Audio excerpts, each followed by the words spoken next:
നമസ്കാരം. News independent speed news 20ലേക്ക് സ്വാഗതം. വാർത്തകൾ വായിക്കുന്നത് ജനനി. ഇപ്പോഴത്തെ പ്രധാന വാർത്തകൾ. ഭവന നിർമ്മാണ മേഖലയ്ക്ക് നേട്ടം. അയർലൻഡിലെ ഭവന നിർമ്മാണ മേഖലയ്ക്ക് നേട്ടം. കഴിഞ്ഞ വർഷം 36,284 വീടുകൾ നിർമ്മിച്ചു. ജെറ്റുകൾക്ക് നിരോധനം. ബിസിനസ് ജെറ്റുകൾ താൽക്കാലികമായി നിരോധിക്കാനുള്ള ആലോചനയുമായി ഡബ്ലിൻ വിമാനത്താവളം. യാത്രികരുടെ പരിധി ലംഘിക്കപ്പെടുന്ന സാഹചര്യം കണക്കിലെടുത്താണ് തീരുമാനം. അയർലൻഡിൽ മഴ. ശക്തമായ മഴയ്ക്ക് സാധ്യതയുള്ള 7 കൗണ്ടികളിൽ യെല്ലോ വാർണിംഗ് പുറപ്പെടുവിച്ചു. വരുമാനത്തിൽ വർധന. ഡൊണാൾഡ് ട്രംപിന്റെ ഗോൾഫ് റിസോർട്ടായ ഡൂൺബെക്ക് റിസോർട്ടിന്റെ വരുമാനത്തിൽ വർധനവ്. വരുമാനത്തിൽ 9% വർധനവാണ് ഉണ്ടായത്. ക്യാമറ പ്രവർത്തനക്ഷമം. അയർലൻഡിൽ ലെവൽ ക്രോസിംഗിലെ ആദ്യ റെഡ് ലൈറ്റ് ക്യാമറ ഇന്നു മുതൽ പ്രവർത്തനക്ഷമമായി. ഡബ്ലിൻ 4ലെ മെറിയോൺ ഗേറ്റിലാണ് ആദ്യ ക്യാമറ സ്ഥാപിച്ചിരിക്കുന്നത്. ലൈംഗിക അതിക്രമത്തെ തുടർന്ന് ചികിത്സ തേടുന്നവരുടെ എണ്ണത്തിൽ വർധന.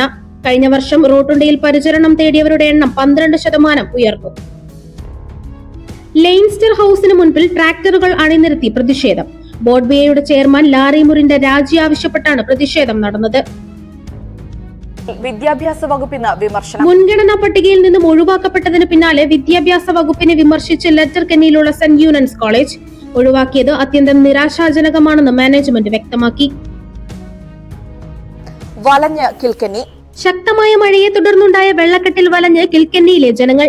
സൗത്ത് കിൽക്കന്നിയിൽ പ്രധാന റോഡുകളിൽ ഉൾപ്പെടെ വെള്ളം കയറിയിട്ടുണ്ട്. ബട്ടർ വില കുറച്ചു. കെറിഗോൾഡ് വെണ്ണയുടെ വില കുറച്ച് അയർലൻഡിലെ സൂപ്പർ മാർക്കറ്റുകൾ. സൂപ്പർ വാലു, സെൻട്ര എന്നീ സൂപ്പർ മാർക്കറ്റുകളാണ് വില കുറച്ചത്. വീണ്ടും തീരുവ ഭീഷണി. കാനഡയിൽ നിർമ്മിച്ച് US-ൽ വിൽക്കുന്ന എല്ലാ വിമാനങ്ങൾക്കും 50% ഇറക്കുമതി തീരുവ ചുമത്തുമെന്ന ഭീഷണിയുമായി US പ്രസിഡന്റ് ഡൊണാൾഡ് ട്രംപ്.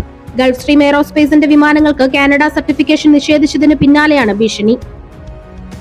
യുക്രൈനിൽ ഒരാഴ്ച വെടിനിർത്തൽ പ്രഖ്യാപിക്കണമെന്ന ആവശ്യം റഷ്യൻ പ്രസിഡന്റ് വ്ളാഡിമിർ പുടിൻ അംഗീകരിച്ചെന്ന് ട്രംപ്. മേഖലയിലെ അതിശൈത്യം കണക്കിലെടുത്തായിരുന്നു ട്രംപിന്റെ അഭ്യർത്ഥന. ജമ്മു കാശ്മീരിലും ഹിമാചൽ പ്രദേശിലും കനത്ത മഞ്ഞുവീഴ്ച. ഗതാഗത സംവിധാനങ്ങൾ തടസ്സപ്പെട്ടു.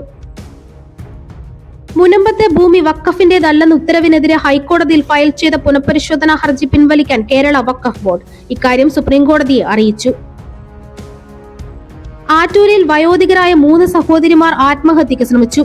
ഒരാൾ മരിച്ചു, മറ്റ് 2 പേരുടെ നില ഗുരുതരം. ശബരിമല സ്വർണ്ണക്കൊള്ളയുമായി ബന്ധപ്പെട്ട കേസിൽ നടൻ ജയറാമിനെ ചോദ്യം ചെയ്ത SIT. ചെന്നൈയിലെ വീട്ടിൽ വെച്ചായിരുന്നു ചോദ്യം ചെയ്യൽ. അൽക്കരാസ് സെമിയിൽ. സ്പാനിഷ് താരം കാർലോസ് അൽക്കരാസ് ഓസ്ട്രേലിയൻ ഓപ്പൺ പുരുഷ സിംഗിൾസ് ഫൈനലിൽ ജർമ്മനിയുടെ അലക്സാണ്ടർ സ്വരേവിനെ പരാജയപ്പെടുത്തിയാണ് നേട്ടം. വി ശ്രീനിവാസൻ അന്തരിച്ചു. ദേശീയ കബഡി താരവും PT ഉഷയുടെ ഭർത്താവുമായ വി ശ്രീനിവാസൻ അന്തരിച്ചു. 64 വയസ്സായിരുന്നു. ഹൃദയാഘാതത്തെ തുടർന്നായിരുന്നു അന്ത്യം. മോശം കാലാവസ്ഥ തുടരും. അയർലൻഡിൽ അസ്ഥിര കാലാവസ്ഥ തുടരുമെന്ന് മെറ്റ് ഇറാൻ. വരും ദിവസങ്ങളിലും അയർലൻഡിൽ മഴയുള്ള കാലാവസ്ഥയായിരിക്കും അനുഭവപ്പെടുക. കേരളത്തിൽ ചൂട്. കേരളത്തിൽ വരും ദിവസങ്ങളിൽ ചൂട് കനക്കുമെന്ന് കാലാവസ്ഥാ നിരീക്ഷണ കേന്ദ്രം. താപനിലയിൽ 2 ഡിഗ്രി മുതൽ 4 ഡിഗ്രി വരെ വർധനവ് ഉണ്ടാകാം.